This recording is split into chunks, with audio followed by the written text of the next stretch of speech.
entrer sur cet ordinateur. Donc, je crois que l'émission va démarrer. Bonjour, chers membres de LDC. Bonjour. On se retrouve encore avec Malik Bezou, l'essayiste, docteur en physique, qui a rédigé cet essai. Je m'assure juste qu'il soit bien lisible parce que là, je crois qu'il n'est pas lisible. Là, il est lisible. Là, il est lisible. Là, il est lisible. Ouais. Je vais dire à tout le monde que tu es juif. Un titre qui interpelle. Et on va essayer de discuter du contenu des thèses soutenues dans cet ouvrage qui, moi, personnellement, m'ont fait réfléchir sur l'antisémitisme en Europe, son histoire, son développement, on peut dire aussi son actualité, et l'antisémitisme, ou plutôt l'antijudaïsme, dans le monde arabo-islamique. D'abord, peut-être une question portant sur le titre, parce que c'est le premier élément qui saute aux yeux avec cet ouvrage. Je vais dire à tout le monde que tu es juif. Je crois que cette phrase a été formulée à votre égard, Malik Bezou, sous la forme d'une accusation, d'un reproche, lors d'une rencontre conviviale avec des camarades, des amis. Alors, pourriez-vous nous situer un peu le contexte et la raison d'être de cet ouvrage? Oui, alors en réalité, alors d'abord la rencontre, alors ce n'était pas mes amis, c'était les amis d'une amie, pour le coup, une vraie amie, une Tunisienne, militante, très, comment dirais-je, presque nassérienne, ça existe encore. Ils sont en voie de disparition, enfin, il existe encore des sympathisants de Nasser. Et en tout cas de l'idée du nationalisme arabe, pour être plus précis. Et elle m'a fait rencontrer des gens, des amis à elle, lors d'une soirée, et puis on a discuté tous ensemble, et je me suis rendu compte très rapidement que ces individus qui étaient extrêmement, qui étaient lettrés, l'un était, je crois, professeur, un autre peut-être médecin, enfin en tout cas des gens comment dirais-je, dotés d'une certaine connaissance, et tous d'origine arabe, tunisienne peut-être, marocaine, algérienne, je n'ai pas souvenir exactement des origines, mais tous appartenant au monde arabe. Puis la discussion est partie sur les juifs, la situation dans le monde, le nazisme, etc. Et puis ça a dégénéré. Ça a dégénéré parce qu'un des individus en particulier est extrêmement violent dans son propos, des propos extrêmement choquants par ailleurs, très, très, très, très, très anti-juif, très antisémite, délirant, clairement. Si le monde entier va mal, c'est de la faute des Juifs. Hitler n'était pas si mauvais que ça. Il a compris le danger qu'incarnaient ces Juifs, etc. Donc là, ça a vraiment dégénéré. Et tant que moi, j'essayais de le raisonner, parce qu'il était quand même universitaire, et j'essayais de lui opposer des arguments rationnels. Et puis, un des amis, un de ses amis s'est retourné vers mon ami. Je l'ai entendu, et puis là, il lui a demandé, il n'est pas juif, lui, parce que le fait que je défende, ou en tout cas que je m'oppose à ces thèses qui étaient extrêmement antisémites, et de façon extrêmement choquante, l'a fait penser que j'avais peut-être des liens avec le monde juif, que j'étais peut-être un séfarade, je ne sais pas, un juif séfarade. Mais quand j'étais étudiant, d'ailleurs, des personnes ont pensé que j'étais juif. On me l'a déjà dit, mais et voilà, et donc j'ai entendu son propos, ça m'a interpellé, et voilà. Donc voilà pour la petite histoire concernant ce titre qui effectivement, j'avais pensé à d'autres titres, mais voilà, ce titre je l'ai trouvé intéressant. Voilà, mais il n'y a pas que ça en fait, si vous voulez, pour le désir d'écrire ce livre, c'est aussi une rencontre. D'ailleurs, dans ce livre, je cite en première page, je fais une dédicace à une amie, une jeune étudiante qui s'appelle Élodie, Alors, elle est juive ashkénaze et je l'ai rencontrée lors d'une conférence.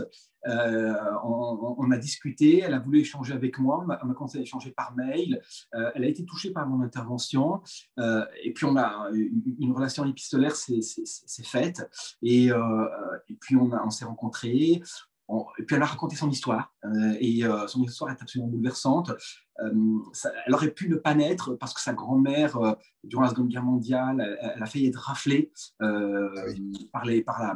par la Gestapo. Enfin, et elle s'est cachée dans une poubelle. Elle n'a dû son salut que par une poubelle. Enfin, elle s'est cachée et puis elle est née. Enfin, elle est née. Du coup, elle a vécu, mais pas le reste de sa famille qui sont partis, qui ont été déportés malheureusement. Et c'est une survivante. Et cette dame qui a pu s'en sortir a donné naissance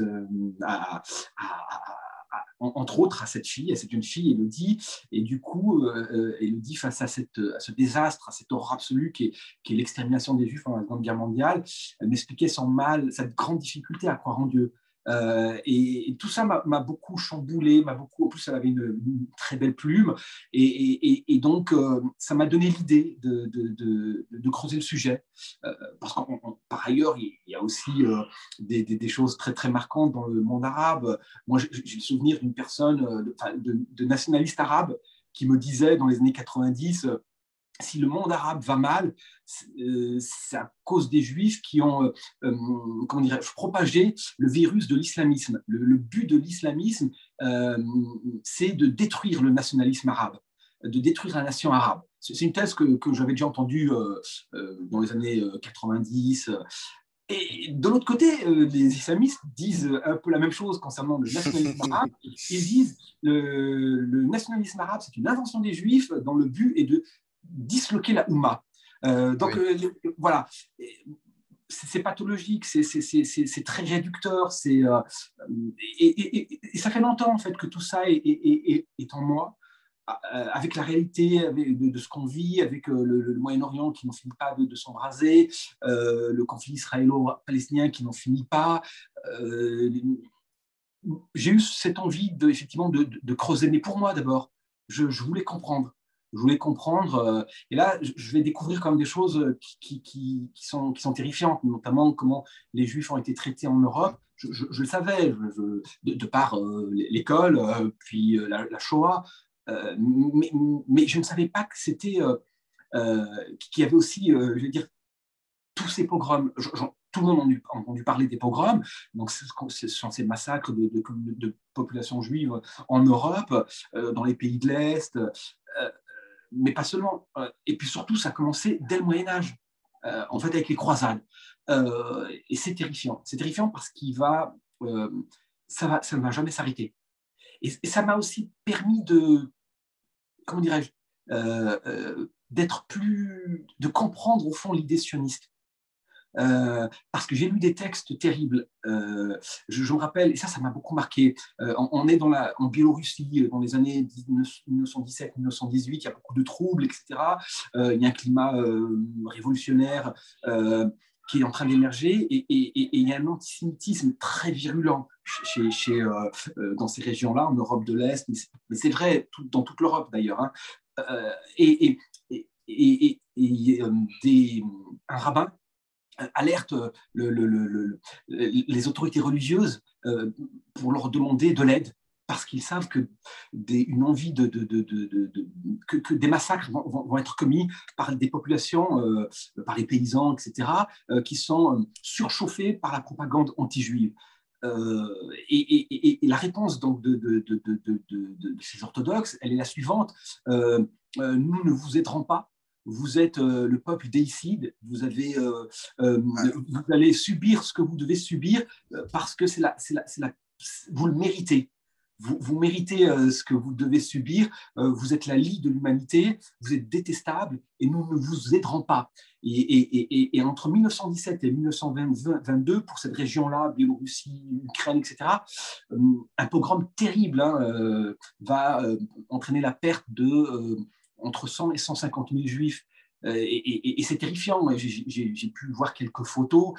C'est une abomination parce que ces populations juives qui vivaient dans des villages avec donc, des paysans biélorusses, ukrainiens, c'est toute une région qui va être comme ça la proie de massacres. Vont être massacrés à coups de haches, à l'arme blanche, de marteaux, de fossiles. C'est des paysans. Il y a aussi des militants idéologisés. Ça va de l'extrême droite, l'extrême gauche, un peu de tout. Tout le monde participe à ça et c'est une abomination sans nom. On a des photos où on voit des gens, des individus, l'œil arraché, la main coupée, et puis des viols. Des viols de façon extrêmement massive. Donc, voilà, c'est toute cette histoire-là que j'ignorais en réalité et qui commence depuis les croisades en termes de massacre jusqu'à la Seconde Guerre mondiale, voilà, qui va beaucoup m'interpeller en effet. D'accord. Et j'aimerais partir pour retracer cette histoire avec vous, à l'aide de ce que vous avez cherché, de ce que vous avez découvert, de ce que vous avez mis en exergue dans l'ouvrage dont nous parlons, d'un mythe qui est celui du juif qui prépare le pain azim pour la fête de la Pâque juive avec le sang d'enfants chrétiens. Qu'est-ce que c'est que ce mythe qui est quand même très, très, très bizarre et horrible? Oui, c'est un mythe qui est absolument. Alors, c'est le fameux mythe du meurtre rituel. On retrouve des traces de cette croyance déjà à l'Antiquité. Le judaïsme est une très ancienne religion. Par rapport au christianisme et à l'islam, c'est un des premiers monothéismes. Et donc, ces communautés-là étaient déjà, comment dirais-je, perçues différemment des païens de l'Antiquité qui étaient idolâtres, qui n'étaient pas monothéistes, pour faire simple. Ils vénéraient toutes sortes de choses et certainement pas un Dieu unique et invisible de surcroît. Donc, on se méfiait d'eux, on les regardait un peu de travers. Mais c'est le propre de toutes les minorités dans une société constituée. On a une majorité de gens qui pensent à peu près la même chose. Et dès que vous avez un groupe minoritaire, l'histoire le montre, c'est dans les gènes de l'homme, malheureusement. Les groupes minoritaires, on s'en méfie toujours un peu, on les regarde un peu de travers. Les Juifs, à cette époque-là, en tout cas ceux qui avaient embrassé le judaïsme, étaient vus aussi un peu bizarrement, parce que c'était une minorité qui vénérait un Dieu invisible. Monothéiste et enfin unique et invisible. Effectivement, on va retrouver dès l'Antiquité ce type de croyance en le meurtre rituel. On disait que les Juifs enlèvent des Grecs, les égorgent, et puis avec le sang, ils confectionnent, comment dirais-je, des choses en vue de leur fête, leur rituel, sur lequel on disait des choses extrêmement négatives. Et puis ensuite, le christianisme se déploie dans tout l'Occident, et ce mythe-là persiste et va trouver un écho et rentrer en résonance avec l'accusation absolue, ce que j'appelle le crime originel, l'accusation selon laquelle les Juifs seraient le peuple déicide. Ils ont contribué à mettre Jésus sur la croix, et ça, on ne leur pardonnera jamais. On traînait ça jusqu'à l'aube du XXe siècle. Et effectivement, la croyance en le mort rituel va se christianiser, en quelque sorte. Et on va considérer que c'est les Juifs qui ont trahi Jésus, qui ont contribué à son assassinat, continue à travers l'enlèvement d'enfants chrétiens, l'égorgement d'enfants chrétiens. Il crucifie à nouveau en quelque sorte. Mais enfin, effectivement, là, l'idée, c'est de récupérer le sang pour faire confectionner le fameux pain azim pour la Pessa. Ouais. Et ça, effectivement, ça va avoir des conséquences extrêmement tragiques en termes de persécution et y compris de massacre. C'est un peu comme si non seulement ils sont responsables, entre guillemets, de l'avoir crucifié, mais en plus, symboliquement, ils continuent à boire et à manger son sang. Mais pas dans un sens, voilà, mais dans le sens le plus abject, dans le sens boire le sang de l'innocent, quoi, c'est ça. C'est ça. On a une christianisation de ce mythe, donc, comme je vous l'ai dit, dont on retrouve les traces déjà à l'Antiquité. Et une fois que le christianisme va dominer dans tout l'Occident, ce mythe, effectivement, va va trouver des fondements dans ou en tout cas être amplifié et du fait de la trahison, du fait que le peuple juif est considéré comme le peuple déicide, va les poursuivre jusqu'au XXe siècle. Et ce qui est je veux dire, ce qui est terrible, c'est que même à l'époque de la modernité naissante, ce rituel-là va persister, mais va en plus se moderniser et se séculariser. Il ne va jamais réellement disparaître. Vous savez, au fond, l'idée de complot juif mondial, on gratte un peu lorsqu'on remonte le fil de l'histoire, on remonte à ce crime rituel, parce qu'au fond, c'est quoi? C'est un complot. Les Juifs complotent contre nous, cherchent à nous détruire, à nous faire du mal, et c'est terrible, c'est terrible. Je dirais que les Juifs, les communautés juives dans le monde constituent... Avant, j'avais du mal à comprendre quand des intellectuels disaient que lorsqu'on s'en prend à des Juifs, c'est la démocratie qui est menacée. Mais c'est vrai que cette idée de complot, on la retrouve aujourd'hui, elle est très prégnante, mais elle a toujours existé. Dès que vous avez une minorité, on transfère sur eux toute chose de croyance, de peur, d'angoisse inconsciente, et rien de tel qu'un épouvantail comme exutoire à ces ports-là. Et ça donne toujours l'impression qu'en fait, c'est la minorité qui menace la majorité, ce qui est quand même une inversion complète. Mais tout à fait, tout à fait. Vous savez, l'être humain, je vais dire, est un animal angoissé. Et c'est terrible. Pour ça qu'on n'est jamais à l'abri de basculement vers des choses incontrôlables. La peur, lorsqu'elle tenaille les esprits, elle peut être à l'origine de beaucoup de catastrophes. Oui, oui, c'est vrai. Alors, j'ai noté par exemple que parmi les exactions qui ont été commises à l'égard des Juifs, comment dire, accusés d'être déicides et buveurs de sang d'innocents, que par exemple ici à Toulouse, à la Pâque chrétienne, les Juifs étaient giflés, poursuivis, c'est-à-dire que non seulement on les accusait, mais en plus on les persécutait réellement en pensant être persécutés soi-même. C'est complètement... c'est pour ça que le mot délire arrive vite à l'esprit. Le mot Oui, délire arrive vite. tout à fait. Les persécutions, les Juifs vont être victimes de terribles persécutions durant tout le Moyen Âge, mais c'est la manifestation tout simplement sur le terrain. Nous sommes à une époque où l'analphabétisme domine, les populations sont rustres, pauvres, etc. Et donc l'anti-judaïsme originel, l'idée que les Juifs sont le peuple déicide, tueur de Jésus, etc., va se propager dans l'inconscient collectif des populations, et il sera protéiforme. Alors effectivement, dans le sud de la France, on aura cette tradition, ces tristes traditions consistant à gifler les Juifs, à leur cracher dessus, à leur lancer des pierres.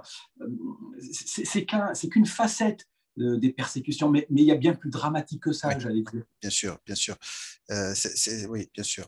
Et on aurait pu s'attendre à ce qu'avec les réformes ou la réforme de Luther ou avec le siècle des Lumières incarné par Voltaire, que cet antisémitisme disparaisse, puisque le triomphe de la raison aurait pu faire disparaître quelque chose qui relève un peu du délire, encore Oui, une fois. alors c'est vrai que moi je préfère parler du Moyen Âge jusqu'à l'époque moderne, je préfère parler, jusqu'à la Renaissance et un peu au-delà de la Renaissance, jusqu'à l'orée du siècle des Lumières, je préfère encore parler d'antijudaïsme.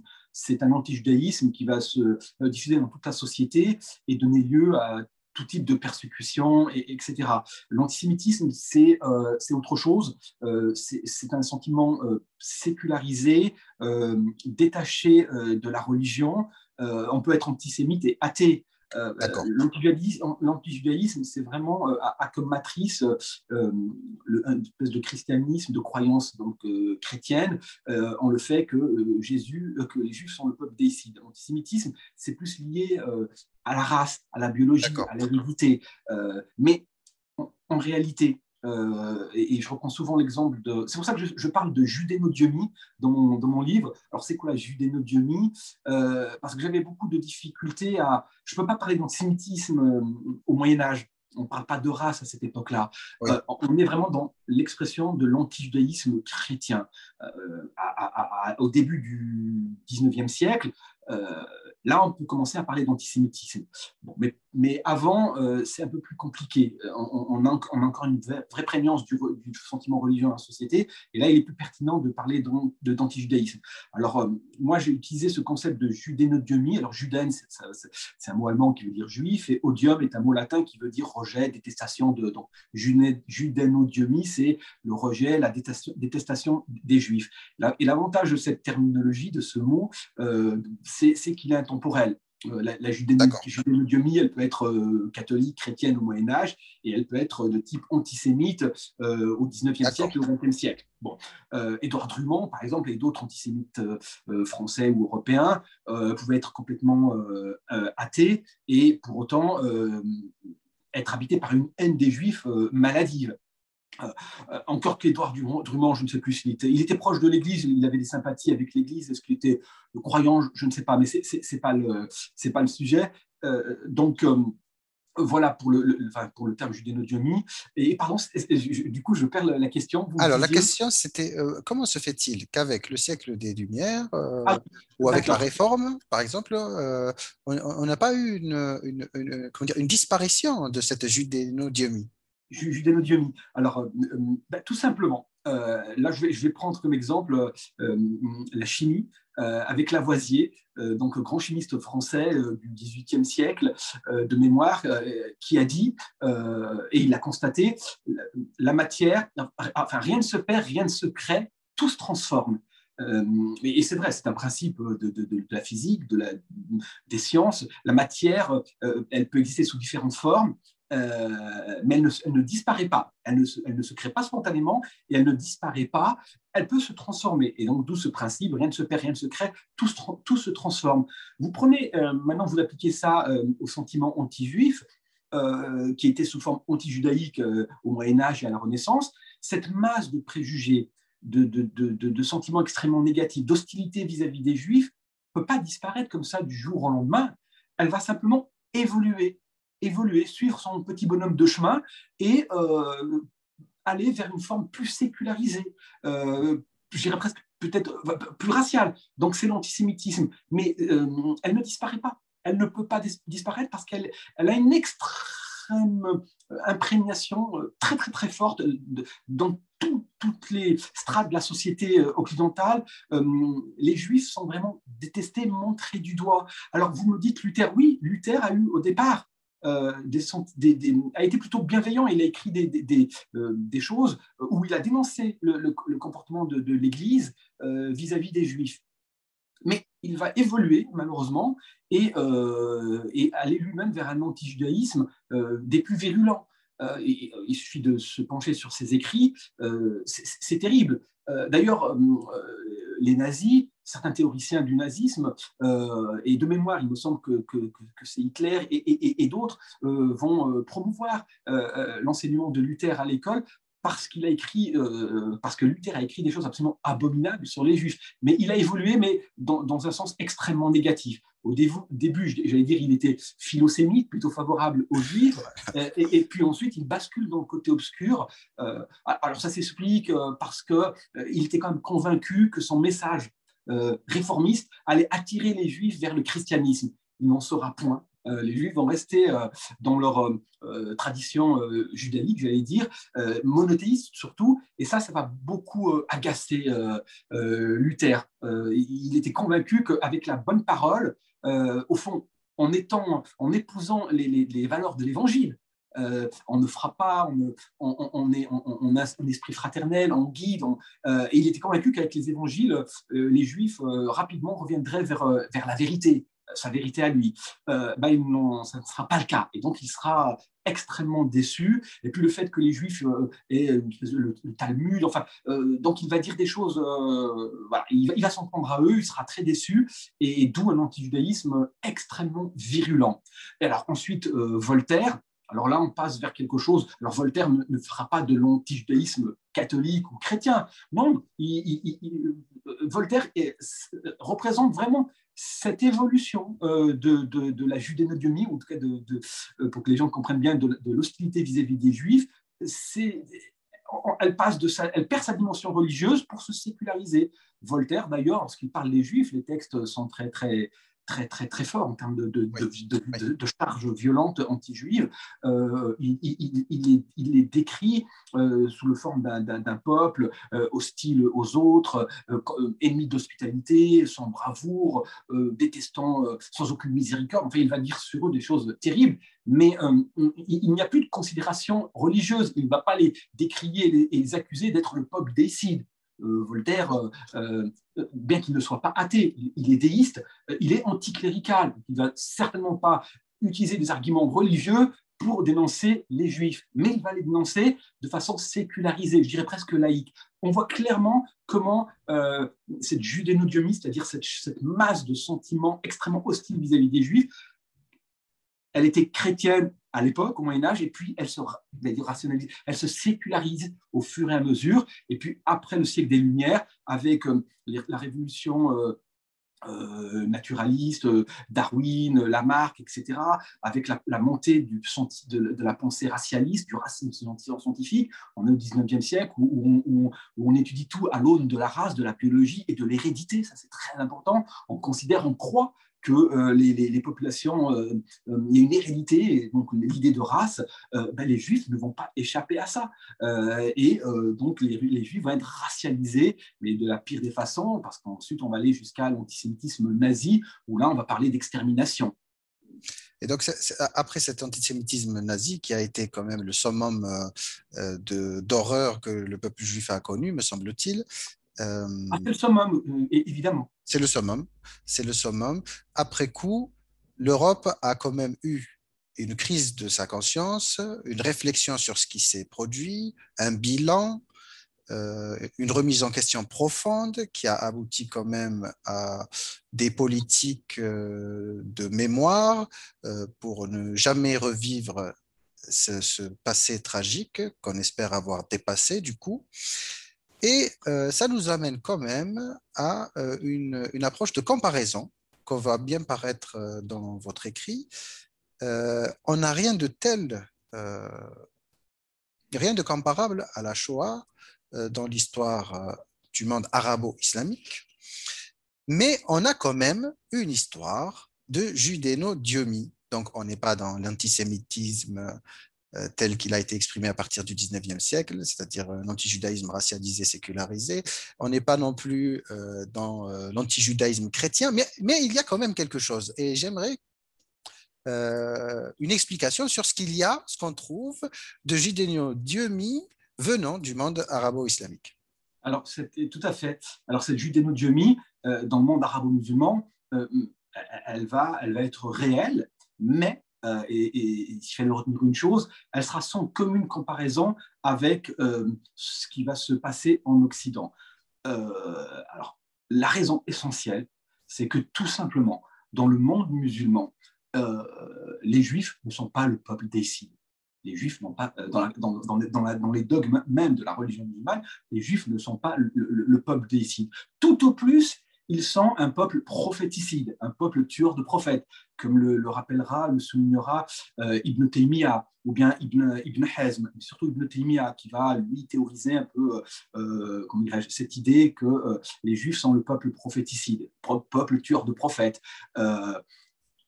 Mais le fait que les Juifs ne sont pas le peuple déicide, à partir de là, j'allais dire, tout est plié, circulé, il n'y a rien à voir. Bon, donc, dans l'Occident chrétien, c'est le péché originel qui va conduire à toutes les persécutions que l'on a dit lors de notre échange. En terre d'islam, il n'y a pas cette idée que les Juifs sont le peuple déicide. Donc, en termes théologiques, il n'y a pas cette hostilité fondamentale. Elle n'existe pas. Ça, c'est absolument crucial. Une fois qu'on comprend ça, on peut presque expliquer pourquoi il n'y a pas eu de pogroms récurrents et massifs. Il y a eu quelques massacres, attention, en terre d'islam, de communautés juives, mais là encore, c'est sans commune comparaison avec ce qui s'est passé en Occident. Et il n'y aura bien évidemment pas de Shoah, qui est vraiment quelque chose propre à l'histoire européenne et à l'histoire des rapports judéo-chrétiens qui se sont construits dans la douleur et la violence. Jésus est mort sur la croix. Ah oui. Et ça, c'est terrible. Mais pour les musulmans, Jésus n'est pas mort sur la croix. Et non. Donc ça, c'est le premier... Pardon, oui, je vous en prie. C'est ça, non, pour le musulman, Jésus n'est pas mort sur la croix et il ne peut pas dès lors accuser les Juifs d'être déicides. Il n'y aura jamais cette charge dogmatique théologique qui aurait pu être équivalente au monde chrétien, mais qui n'est pas du tout du coup. Voilà. Exactement. Et ça, c'est absolument fondamental. Lorsqu'on comprend ça, on comprend, dire, tout le reste s'enchaîne très, très facilement. Donc ça, c'est l'élément structurant. Ensuite, on a un deuxième élément qui est l'élément que j'appelle, moi, diversitaire. Alors, ce terme, j'aime bien inventer des mots. Alors, le terme diversitaire, ça vient du mot diversité. Lorsque comment dirais-je, les califats se mettent en place, je pense au califat omeyyade, puis ensuite abbasside, et puis plus tard ottoman, mais dès le début, le califat omeyyade et abbasside vont gérer une diversité de communautés non musulmanes, des zoroastriens, des chrétiens, des sabéens, des juifs, etc. Et donc les juifs seront une minorité parmi tant d'autres. Ce seront des dhimmis, c'est-à-dire des gens soumis à la loi islamique sans être musulmans, donc discriminés, entre guillemets, parce que n'ayant pas les mêmes droits que les musulmans, mais protégés en même temps. Voilà. Donc, ce qui veut dire par là que toute oppression, persécution est strictement interdite dans la loi islamique. On n'a pas le droit de persécuter les minorités, les gens du livre, les chrétiens, etc., les juifs. Donc, ce facteur diversitaire va faire que les juifs seront des dhimmis parmi tant d'autres. On ne s'en souciera pas. À la limite, on les méprisera. Et d'ailleurs, il y aura du mépris, du dédain pour les juifs, parce qu'il y a aussi, comme je vous l'ai dit, un anti-judaïsme typiquement islamique. Je reviens à Ibn Taymiyyah, mais aussi à Ibn Hazm, qui ont écrit des choses sur les juifs, où il y a une hostilité vis-à-vis du judaïsme, et clairement, puisque l'argumentaire il est religieux, coranique, hadith, donc on est dans un anti-judaïsme d'essence islamique, qui est le pendant de l'anti-judaïsme chrétien. Mais il n'a pas cette charge, comment dirais-je, massive, violente, et d'autant plus que ses écrits d'Ibn Hazm ou Ibn Taymiyyah seront extrêmement anecdotiques. Oui. On aura comme ça quelques écrits, mais dont l'essentiel, les théologiens du monde musulman ne se soucieront pas du judaïsme, alors que dans un contexte de croisade, j'allais dire, l'ennemi, ce sont les croisés.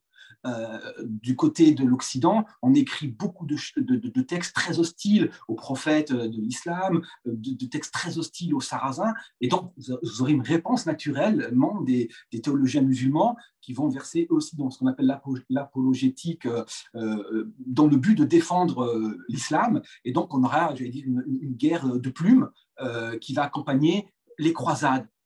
Les juifs, les théologiens musulmans, vraiment ne s'en soucient pas. Ils sont minoritaires, ils ne sont pas très nombreux. Alors, les autres aussi communautés ne sont pas très nombreuses, mais le christianisme, en tout cas l'Occident chrétien, j'allais dire, c'est l'ennemi à l'époque, sous les Abbassides. Il y a les croisades.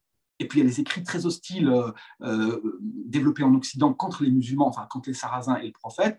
Donc du coup, la charge se focalise sur le christianisme et sur ces textes anti-prophètes, anti-islam, mais une fois de plus, donc les juifs sont totalement, j'allais dire, ignorés. On ne s'en soucie absolument pas. Donc c'est aussi un troisième élément qui va expliquer le fait que les juifs passent inaperçus. Et puis il est important de rappeler, parce que souvent, parfois, on a affaire aussi un peu de malhonnêteté de certains lorsqu'on parle de la DIMA, cette loi, oui, discriminante vis-à-vis des minorités, n'est pas une loi contre les juifs, elle s'applique de façon uniforme et égalitaire sur toutes les populations dhimmiques, qu'elles soient chrétiennes, juives ou autres. Voilà. D'accord. Et concernant Ibn Hazm, on est un peu plus étonné quand même que concernant Ibn Taymiyyah, parce que Ibn Taymiyyah, il est bien connu, on connaît ses thèses, dès la période médiévale, ses thèses faisaient polémique.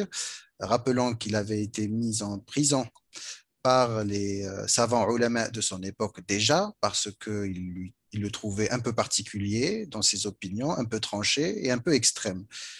Ibn Hazm, en revanche, euh, qui est quand même maintenant associé au dahirisme, qui est une certaine tendance du sunnisme qui aujourd'hui n'existe pratiquement plus, mais qui a eu un grand succès à la période médiévale, puisque c'était également la tendance d'un certain Ibn Arabi, mais pas que, qui a eu un certain succès en Andalousie notamment.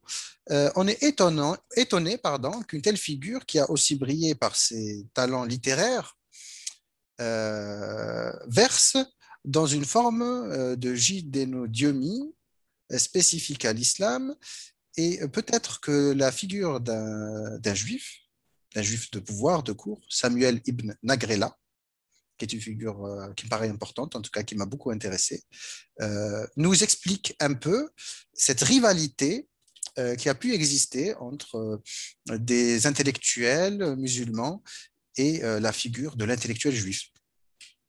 Oui, tout à fait. Alors, c'est très, très intéressant de ce que vous dites, parce qu'effectivement, Ibn Hazm est, on peut enfin, le dire de façon un peu caricaturale, mais c'est vrai, le promoteur d'une judénodiomie islamique, autrement dit d'un anti-judaïsme d'essence islamique.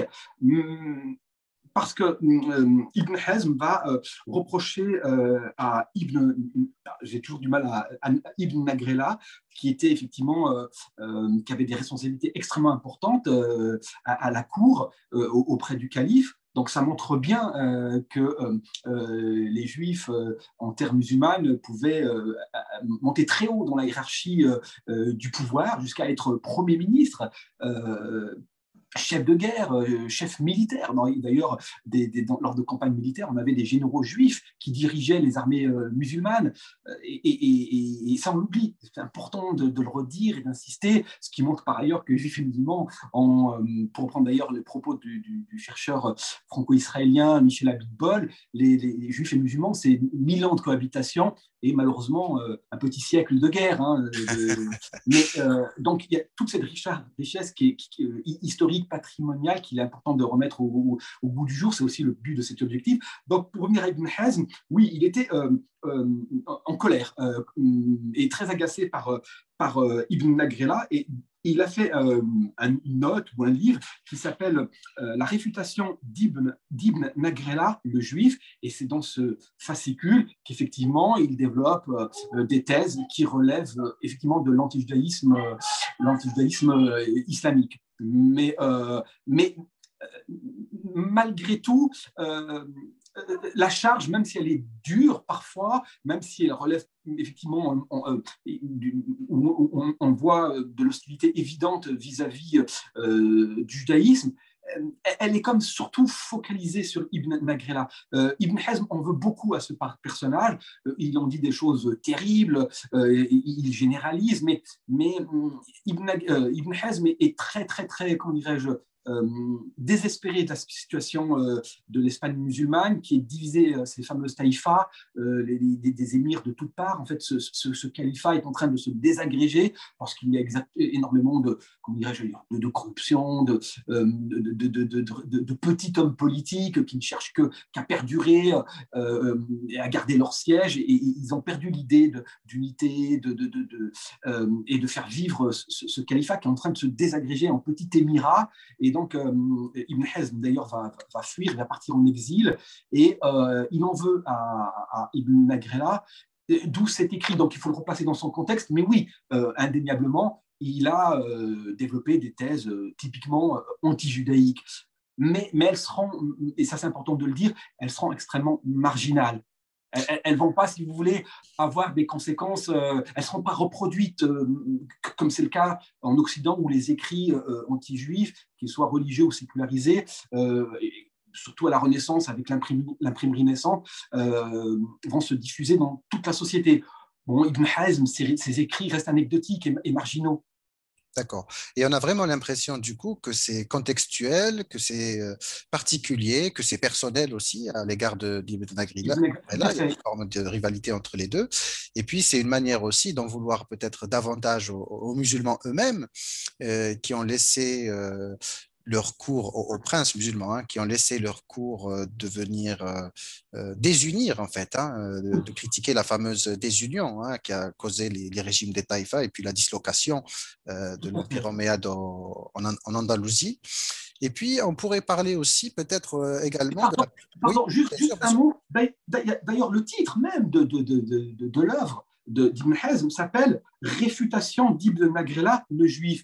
Ce n'est pas une réfutation des juifs en général. Il vise Ibn Nagrela en Oui, utilisant oui. des propos essentialisants, où il englobe effectivement, il considère une critique dure vis-à-vis d'Ibn Nagrela. Mais il y a aussi un autre élément, c'est que Ibn Nagrela s'est permis lui-même, dans un écrit, de critiquer la religion musulmane. Et donc, Ibn Hazm lui répond, d'où cette réfutation. Mais ça montre aussi quand même la tolérance du monde musulman à cette époque, parce que qu'un non-musulman puisse écrire des choses critiquant le Coran et l'islam, c'est quand même, je vais dire, à noter. Oui, c'est vrai. Voilà, je ferme la parenthèse, pardon. Et on pourrait également poursuivre cette judéo-diomie islamique avec la figure d'Ibn Tumart. D'Ibn Tumart et le succès des Almohads, Tout à fait. Mouhidoun, qui sont quand même une dynastie qui, au moins au départ, est caractérisée par une forme de fanatisme. Je ne sais pas si Oui. on peut appeler ça comme ça, par une forme de fanatisme, et qui a visé aussi également les juifs du Maghreb. On se demande alors, est-ce qu'il les a visés par judéno-diomie caractéristique à la Ibn Hazm ou simplement pour écarter les alliés des anciennes dynasties, car nous savons que les anciennes dynasties avaient des alliés juifs de cour. Ben, écoutez, les Almohades l'histoire des Almohades est tout à fait passionnante. D'abord, sur le plan théologique, ils réussissent à faire la synthèse entre le chiisme et le sunnisme, ce qui est quand même complètement incroyable. On ne peut pas les considérer comme chiites, on ne peut pas les considérer comme sunnites. Ils font vraiment la synthèse. Donc ça, c'est absolument remarquable. Ensuite, sur le plan doctrinaire, ce sont oui, des exaltés. On peut parler de fanatisme. Ils sont radicaux et puis ils vont violer un principe sacro-saint qui est de porter atteinte aux minorités, pas seulement juives ou chrétiennes, à toutes les minorités non musulmanes. Ils vont les forcer à se convertir. Et ça, c'est terrible, parce que là, ils sont en contradiction avec l'esprit de la charia, avec l'esprit de la loi islamique, qui est qu'on ne contraint pas les minorités non musulmanes, on les protège. C'est le principe de la dima, discriminante mais protectrice à la fois. Et les Almohades vont faire fi de ça et forcer les communautés à se convertir, juives et chrétiennes, d'où des exils, etc. Et puis ils vont aussi commettre de terribles massacres vis-à-vis des musulmans qui n'épousent pas leur thèse radicale. Donc les Almohades, c'est un véritable fléau pour tout le Maghreb, pour l'Espagne musulmane, et les Juifs en pâtissent. Mais ils ne sont pas, comment dirais-je, dans une obsession vis-à-vis des Juifs ou du judaïsme. Ils écrasent, ils écartent, ils massacrent tous ceux qui ne partagent pas leur vision religieuse ou leur interprétation de l'islam. Donc oui, effectivement, les Juifs vont payer le prix, mais ce n'est pas dirigé contre les Juifs en particulier. D'accord. Ce qu'il ressort en tout cas de cet apport de la judéo-diomie arabo-musulmane ou arabo-islamique est qu'elle n'a aucune ressemblance ou presque avec la judéo-diomie d'origine européenne, chrétienne, plus tard sécularisée. Et on se demande quand même à regarder aujourd'hui la situation actuelle, ce qui a pu bien se produire parce que l'antisémitisme arabe, d'origine arabe, exprimé dans le monde arabe ou exprimé même ici en Europe, en France, ressemble aujourd'hui beaucoup à l'antisémitisme européen du 19e et la judéo-diomie européenne qui l'a précédé. Comment expliquer ça? Oui, alors effectivement, juste un point sur effectivement, différents judéo-diomies en terre européenne et dans l'Orient musulman. Il y a aussi un autre élément qui les distingue. Donc, on avait parlé, donc, effectivement, l'élément théologique fondamental. En islam, les juifs ne sont pas le peuple déicide. Il y a l'élément diversitaire, gestion de la diversité religieuse inhérente à l'islam, qui permet effectivement l'expression d'une diversité religieuse qui n'a pas existé ou très difficilement existé en Occident. On avait un face-à-face terrible entre une petite minorité juive et un Occident chrétien dominant.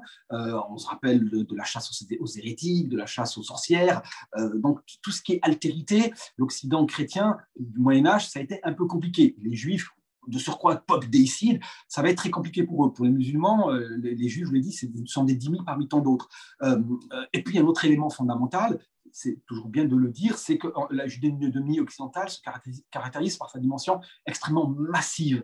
On a une prégnance par les écrits, par la culture, par le théâtre, etc., de thèses hostiles au judaïsme et aux juifs. Tout ça sera absent du monde musulman. Pourtant, comme vous le dites, aujourd'hui, en tout cas au XXe siècle, vont apparaître des formes radicales d'hostilité vis-à-vis des Juifs. Alors, ça s'explique comment toujours l'histoire, hein, le monde musulman va décliner de plus en plus. Ce qui s'est passé au niveau de la taïfa, du califat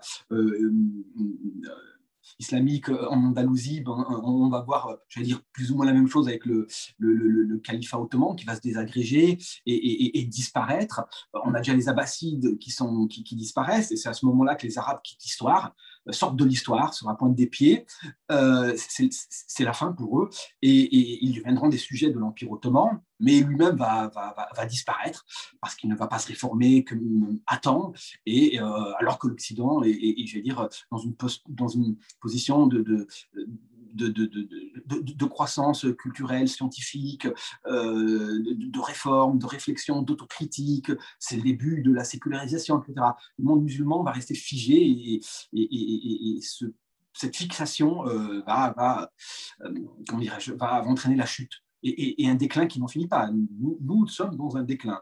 Et face à ça, des réactions au sein du monde musulman. Une première au XVIIIe siècle avec le wahhabisme, qui est une réaction, j'allais dire, interne. Mohamed ibn Abdel Wahhab, fondateur du wahhabisme,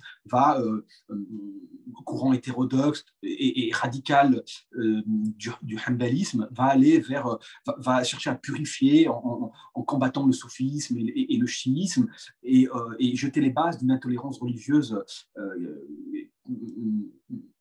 qui malheureusement va avoir du succès avec les pétrodollars saoudiens. Et puis vous avez l'islamisme du début du XXe siècle qui va vraiment coller à la disparition du califat ottoman. Le califat ottoman disparaît, les frères musulmans apparaissent.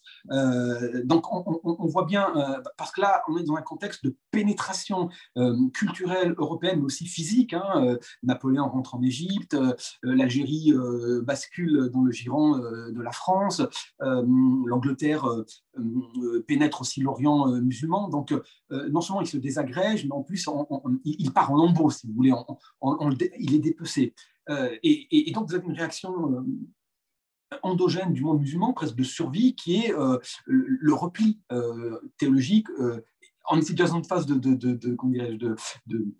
déclin théologique, le fameux taqlid, la fermeture théologique, mais avec l'islamisme, le phénomène va encore plus s'aggraver. Et là,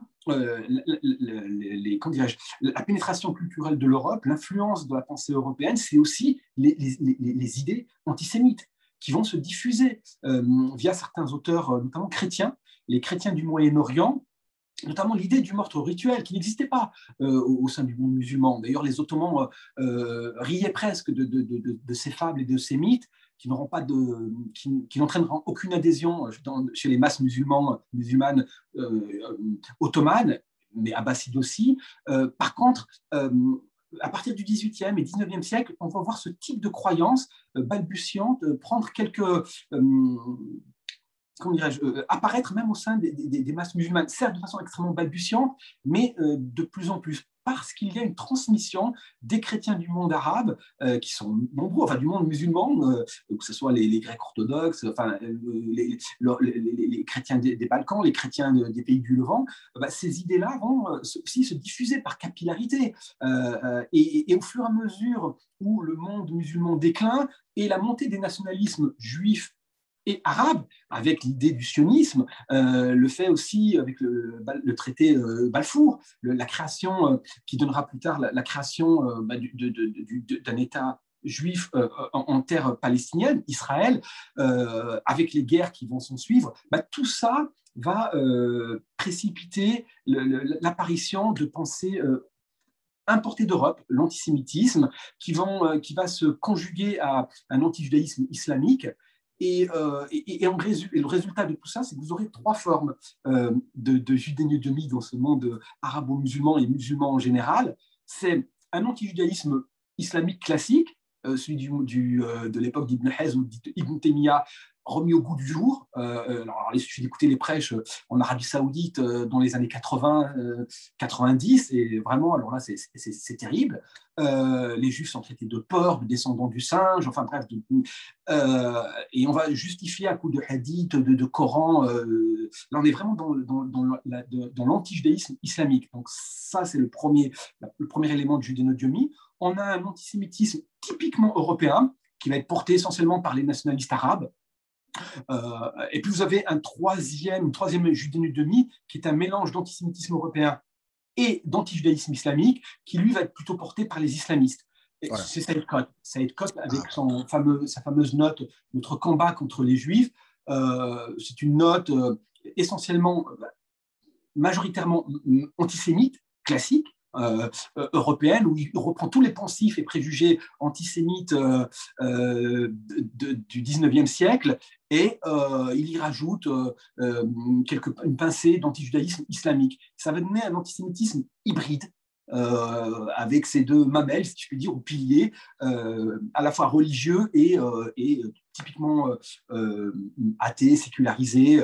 Les Juifs complotent, les Juifs cherchent à dominer le monde, les Juifs cherchent à détruire l'islam, les Juifs veulent notre perte. Mais c'est exactement ce que disaient les antisémites du 19e siècle en Europe, avec bien évidemment l'aspect anti-judaïsme islamique plus classique.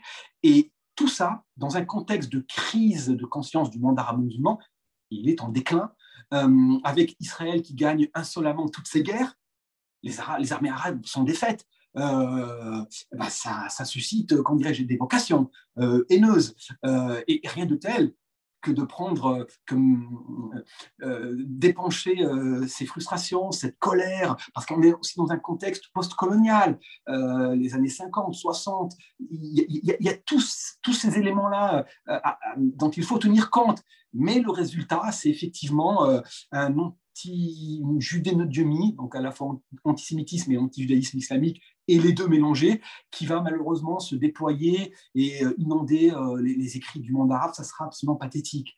Au lieu de faire face intelligemment à Israël, en le considérant après tout comme un adversaire, parce qu'il occupe les terres palestiniennes, du moins c'est comme ça qu'il aurait été préférable d'agir. Non, on va le bestialiser, on va reprendre en fait toute la décadence de la pensée européenne va être reprise par les arabo-musulmans essentiellement, et bon, ça sera tragique parce que ça n'aide pas, et puis surtout ça contribue à effacer la mémoire.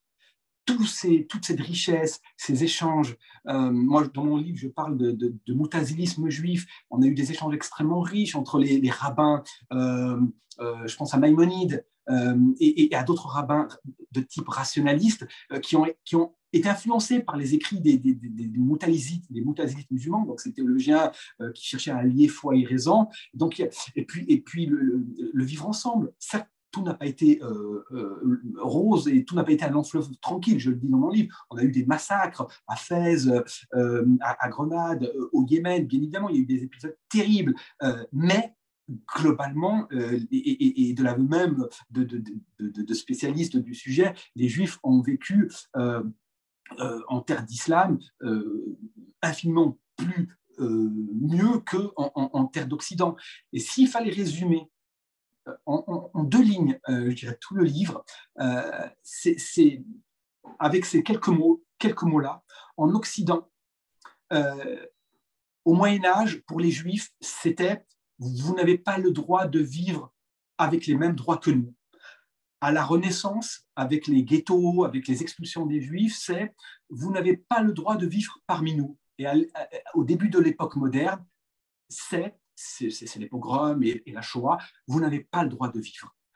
En islam, on pourrait s'arrêter au premier échelon. Vous n'avez pas le droit de vivre avec les mêmes droits que nous, mais vous avez le droit de vivre parmi nous et surtout, vous avez le droit d'exister. On pourrait résumer tout ça avec depuis l'époque moderne, dans un contexte de crise, de déclin du monde arabe et surtout de guerre avec l'État d'Israël, tout malheureusement va être oublié, périclité. C'est les extrêmes qui vont l'emporter. Et puis on le voit aujourd'hui en Israël avec Netanyahou. Moi, je me rappelle très bien du propos de Attali, l'ancien conseiller de Mitterrand, j'oublie toujours son prénom, c'est Jacques, voilà, qui avait dit lors d'une conférence à laquelle j'avais assisté, Netanyahou, c'est une catastrophe pour Israël, parce qu'on voit droit dans le mur, parce qu'il est dans un déni de la réalité, et puis on le voit. Et puis de l'autre côté, les discours du Hamas ou du guide suprême, Khamenei, qui explique qu'Israël n'a pas le droit d'exister, que c'est un État terroriste et que surtout il envoie un signal terrible aux Israéliens, vous n'avez pas le droit d'exister. Bah, ça ne peut faire que le jeu des exaltés et des extrémistes. Et c'est terrible parce que le monde musulman aurait été, moi je le dis toujours, si Israël avait été créé à l'époque des Abbassides, bah aujourd'hui, Israël serait absolument florissant et tout se passerait très bien. Israël a été créé au pire moment de l'histoire du monde arabo-musulman, dans un contexte post-colonial, donc de blessures coloniales, mais en plus de déclin civilisationnel. Il n'y a pas pire, c'est le pire moment. Et ça c'est important, c'est vrai que moi ce livre, il a été aussi un moyen de comprendre la blessure juive. Je me dis, avec tout ce qu'ils ont vécu, c'est pas évident. C'est pas évident, d'où l'idée de survie et de trouver un état refuge.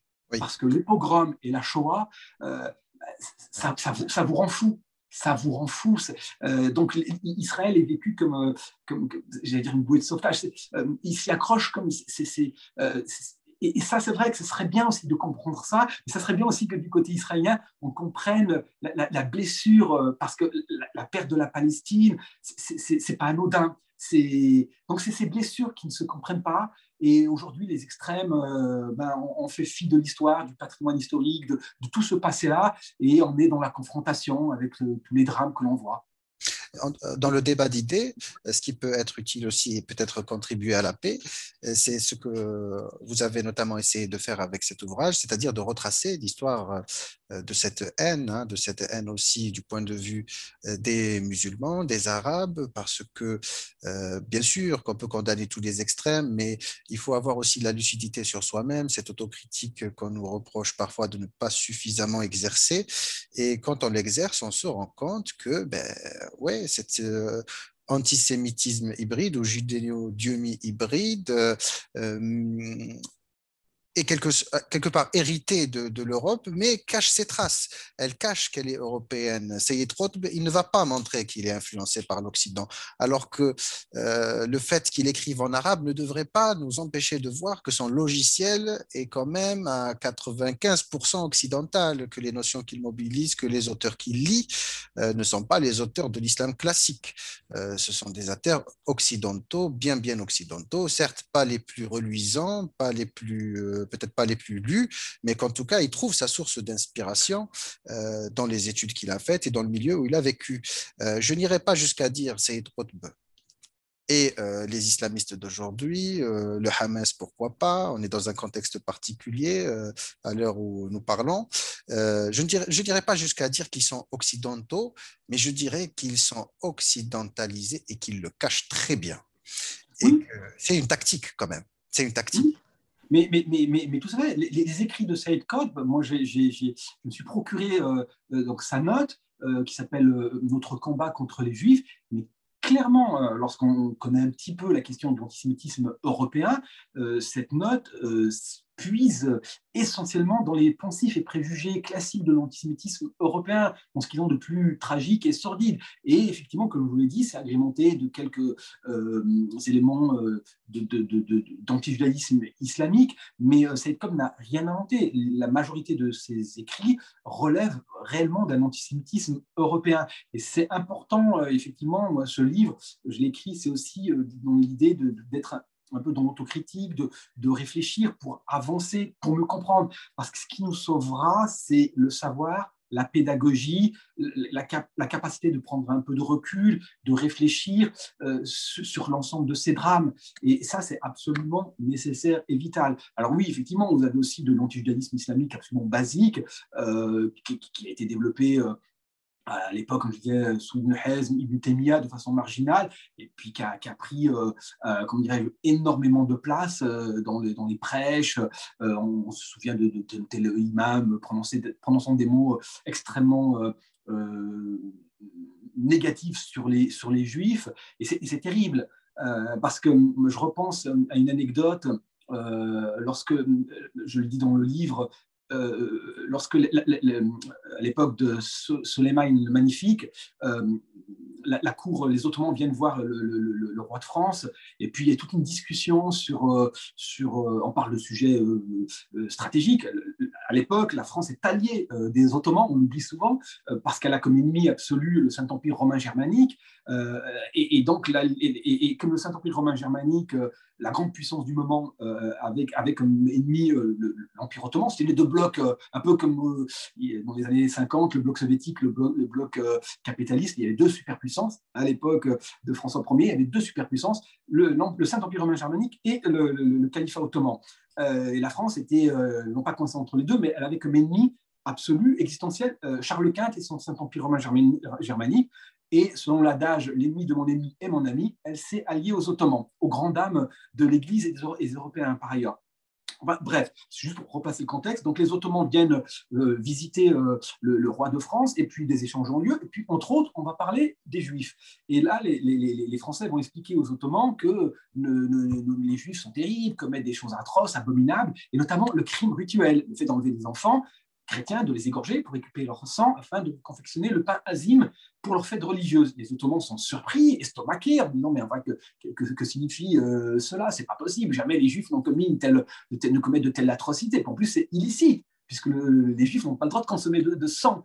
C'est un péché. Et puis les Ottomans expliquent pourquoi les Juifs commettraient de tels actes, c'est extrêmement dangereux, ils se mettraient en danger. Et donc il y a tout un échange, et c'est un peu hallucinant lorsqu'on regarde avec nos yeux d'aujourd'hui. Ce sont les musulmans qui expliquent aux chrétiens, vous êtes dans l'erreur. Enfin, on ne peut pas traiter, Vous m'entendez? Oui, on vous entend. C'est Ah, l'image qui a d'accord. Non, disparu. parce qu'en même temps, mon téléphone sonne, du coup, j'avais l'impression Ah que. bon. Très bien. Et donc, les Ottomans expliquent aux Français que cette idée de meurtre rituel est totalement absurde. Elle est une insulte au bon sens et à la raison. Et d'ailleurs, Sulayman le Magnifique et puis les califes ottomans vont édicter des décrets interdisant que l'on s'en prenne aux Juifs, parce que dans l'Empire ottoman, quelques rumeurs de crimes rituels auraient été fuitées, et donc les dirigeants ottomans vont interdire toute persécution contre les Juifs vis-à-vis de ces croyances-là qui effectivement ne vont pas prendre en terre d'islam.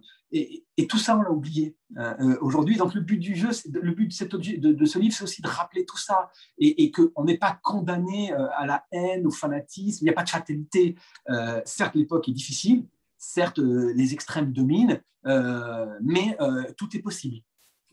Eh bien, je vous remercie, Malik. Je vous remercie. J'en profite pour encore montrer votre ouvrage qui est passionnant, qui aborde toutes ces questions avec plus de détails, et que j'invite les membres de LDC à se procurer, à lire à commenter sur le Facebook. Le débat continue.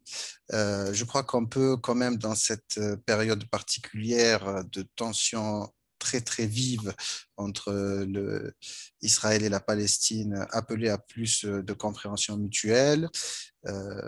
Évidemment, vous avez raison quand vous dites que les Juifs gagneraient à comprendre plus, les Israéliens plutôt gagneraient à comprendre plus les Palestiniens, et que réciproquement, les Palestiniens gagneraient à comprendre plus les Israéliens.